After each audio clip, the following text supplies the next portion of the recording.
Bismillahirrahmanirrahim. Assalamualaikum warahmatullahi wabarakatuh. Sampurasun. Alhamdulillah wa syukrulillah wa nikmatillah. La haula wa la quwata illa billah. Allahumma sholli ala Sayyidina Muhammad wa ala ali Sayyidina Muhammad.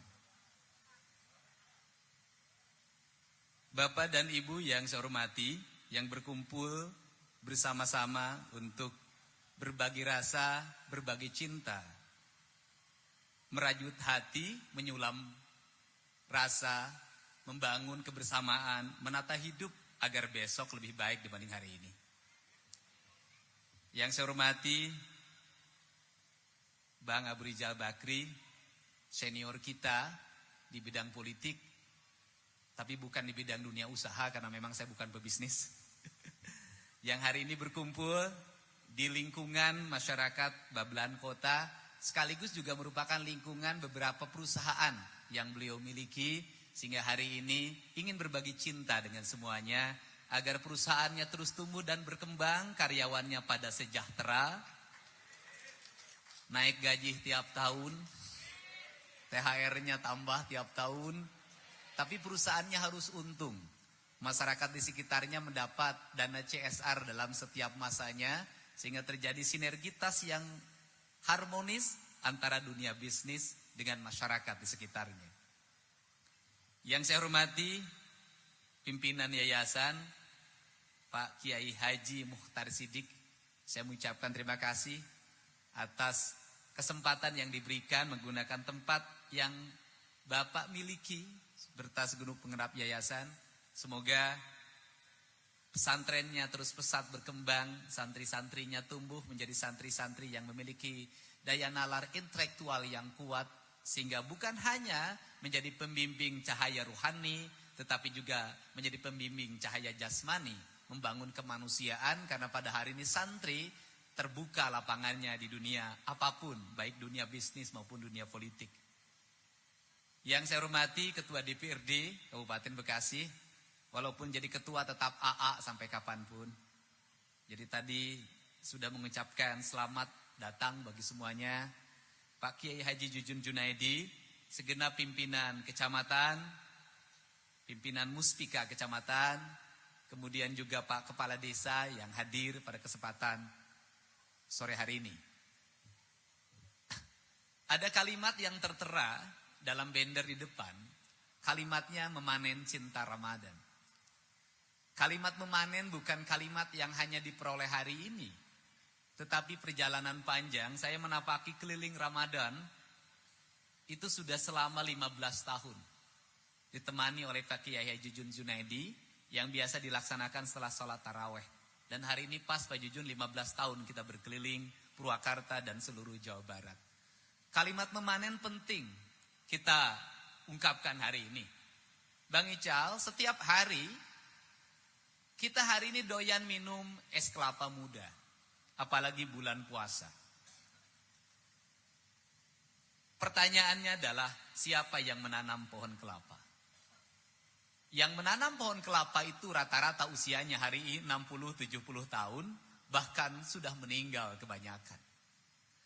Ketika mereka menanam, tak pernah terpikir dalam pikirannya, apakah ketika nanam pohon kelapa, apakah akan panen besok atau lusa? Apakah dia akan memetik buah kelapanya atau tidak? Apakah dia akan menikmati daunnya dibuat kupat atau tidak? Tetapi mereka melakukan dengan ikhlas. Seluruh orang tua kita dulu, kakek kita, nenek kita, buyut kita, hidup dengan keikhlasan. Mereka selalu berpikir masa depan. Dia tanam pohon-pohon yang kuat, yang tidak mungkin dia nikmati untuk saat itu. Tetapi yang akan menikmatinya adalah anak cucunya kelak. Pertanyaannya adalah, siapa yang hari ini mau menanam pohon kelapa? Masih adakah orang yang menanam pohon kelapa? Hampir jarang dijumpai. Seluruh pikiran orang hari ini ingin menanam sesuatu yang 2-3 bulan ke depan dipanen. Ingin melakukan sesuatu dari sisi bisnis yang dalam 2-3 tahun sudah break even point. Kalau seluruh bangsa ini masuk dalam pikiran-pikiran jangka pendek, seluruh pikiran-pikiran kita masuk dalam pikiran-pikiran yang temporer, maka saya katakan, tunggu kehancurannya bangsa ini. Kenapa? Karena dalam pikiran manusia yang menghuninya, yang ada dalam pikirannya hanya mengeksploitasi, melakukan pengelolaan yang bersifat jangka pendek, tetapi lupa memikirkan dalam jangka panjang. Untuk itu, saya sering mengajak pada kalangan politisi, dimanapun berada, kalau dalam pikiran kita, berpolitik itu adalah mendulang suara, maka yang ada adalah pikiran-pikiran jangka pendek. Buat apa keliling bertahun-tahun? Buat apa berbuat kebaikan sepanjang masa? Toh pada waktunya suara kadang bisa ditukar dengan hanya 10 biji mie rebus. Tetapi kalau semua politisi berpikiran seperti itu, maka seluruh kebijakan-kebijakan politiknya akan jangka pendek. Seluruh langkah-langkahnya akan jangka pendek. Seluruh visinya akan jangka pendek. Kalau seperti itu, maka politiknya bukan politik ideologi dengan visi yang kuat, tetapi politiknya adalah politik prostitutif yang bisa diatur oleh maklar yang bernama Germo. Politik Germo adalah politik jangka pendek. Politik Germo adalah politik prostitutif. Menurut saya itu haram dalam kaidah-kaidah Islam. Kenapa? Memilih karena pikiran-pikiran jangka pendek. Dinikmati hanya kepentingan jangka pendek. Setelah itu putuslah hubungan antara yang memilih dan yang dipilihnya. Dan ketika yang dipilihnya suatu saat berkunjung, mereka pun memalingkan muka. Begitu pula yang ketika yang memilihnya berkunjung, yang punya rumahnya pun mengunci pintunya rapat-rapat. Kau tak usah menagih lagi janji padaku, karena seluruh kewajibanku sudah tunai waktu itu dengan amplop 30 ribuan ketika kau memilih. Kalau yang lahir seperti ini, maka para politisi bukan orang yang terasah dari sisi visi. Maka para politisi tidak akan terasah dari sisi ideologi. Maka dia akan terasah oleh kepentingan jangka pendek. Maka ketika jadi pemimpin, maka dia akan melakukan transaksi untuk kepentingan jangka pendek. Keterpilihannya, kelangsungan kekuasaannya, tanpa pernah memikirkan berapa lagi umur panjang daerah yang dipimpinnya. Untuk itulah para politisi hadir. Untuk apa? Sebagai mata air pencerah. Maka saya selalu berulang-ulang menyatakan Ramadan adalah bulan cahaya. Karena bulan cahaya ini harus melakukan kesadaran kolektif pada kita untuk membangun cahaya itu. Dari mana cahaya itu? Dari perut kita yang kosong, dari pikiran kita yang kita kosongkan. Kalau Ramadan yang kita kejar adalah keutuhan cahaya, sumber cahaya, maka yang jangka pendek itu akan hilang. Pikiran-pikiran kotor itu akan hilang. Maka puasa-puasa jangka pendek itu akan hilang. Apa itu puasa jangka pendek? Puasa yang memperbincangkan sahur makannya apa, puasa yang memperbincangkan buka makannya apa. Maka yang kita dapat bukan cahaya yang masuk dalam relung hati kita, yang kita dapatkan lewat itikaf dalam setiap waktu. Tetapi yang kita dapatkan hanya rasa manis, rasa asin, rasa kenyang, rasa ngantuk, dan naiknya gula darah serta tekanan darah tinggi yang meningkat. Itu kita tidak dapat apa-apa. Untuk itu karena di bulan cahaya, sesungguhnya apa yang menjadi kegelisahan kita para politisi ini? Seringkali kita gagal paham dalam memahami kebijakan sebuah daerah dari sisi kaidah Islam. Saya boleh berkata, seringkali nomenklatur anggaran yang disebut dengan buku APBD dianggap berpihak pada Islam atau dianggap berpihak pada agama, itu diukur berapa jumlah nomenklatur dana hibah untuk sarana prasarana agama. Sehingga ini seling dimanfaatkan oleh para politisi, memperbesar jumlah besaran dana hibah untuk sarana dan prasarana agama, menyembunyikan anggaran yang lebih besar hanya untuk kepentingan golongan dan kelompoknya. Menurut saya, anggaran yang islami bukan itu. Tetapi anggaran yang islami adalah kembali pada makna ketika Rasulullah memungut zakat dan zakatnya disimpan di Baitul Mal. Baitul Mal itu menjadi rumah negara. Kalau sekarang namanya APBN atau kas negara. Seluruh kas negara itu digerakkan untuk bagaimana melindungi 8 asnaf dalam zakat itu. Kalau kita menggunakan tafsir itu, maka saya katakan sesungguhnya pajak yang dipungut oleh negara, yang diprioritaskan yang utama adalah 8 asnaf yang harus diselesaikan. Karena negara sudah memungut dari berbagai lapisan.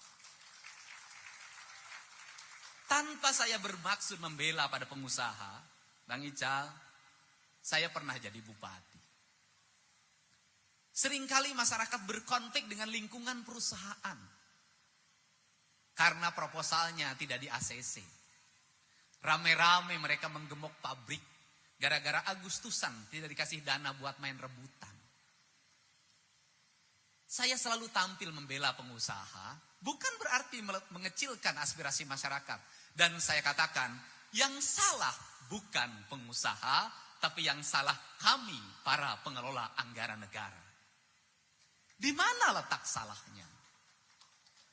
Pengusaha sudah bayar pajak, dari mulai pajak bumi dan bangunan, PPH, PPN, seluruh pajak itu masuk dalam kas negara. Mulai APBN, APBD provinsi sampai APBD kabupaten, sampai urusan air pun dipajak. Apa yang tidak dipajak di negeri ini?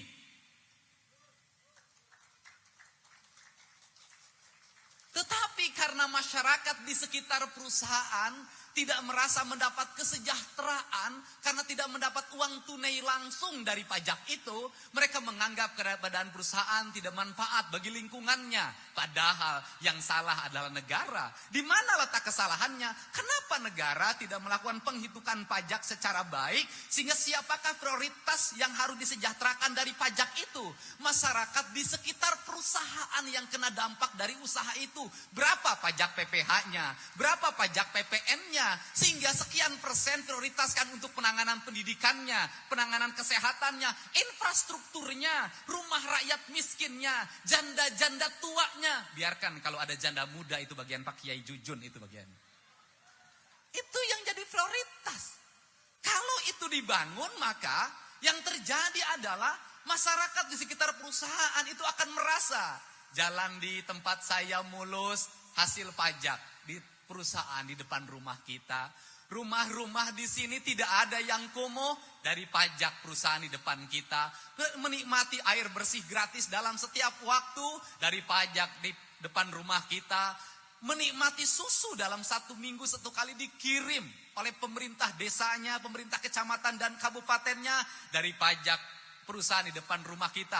Anak-anaknya melewati pendidikan sampai mereka menjadi manajer di perusahaannya dari pajak di depan rumah kita. Maka yang terjadi adalah ajaran Islam, harmoni.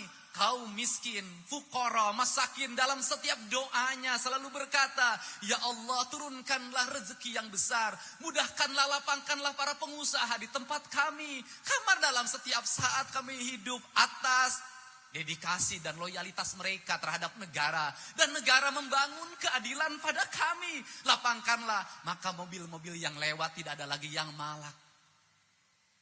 Maka ketika perusahaan ada yang ganggu, mereka tampil ke depan. Hancurnya perusahaan adalah hancurlah kehidupan kami. Maka itu yang disebut dengan kalimat silih wangi, silih asa, silih asi, silih asu. Yang dalam kaidah Islam itu bahwa hidup itu harus saling menghidupkan. Hayat, hayyun, harus saling menghidupkan, harus saling menghidupkan. Yang sekarang yang terjadi adalah saling mematikan. Preman tidak merasa mendapat jatah, hidupnya merasa tidak sejahtera. Seluruh truk yang lewat harus bayar 100.000.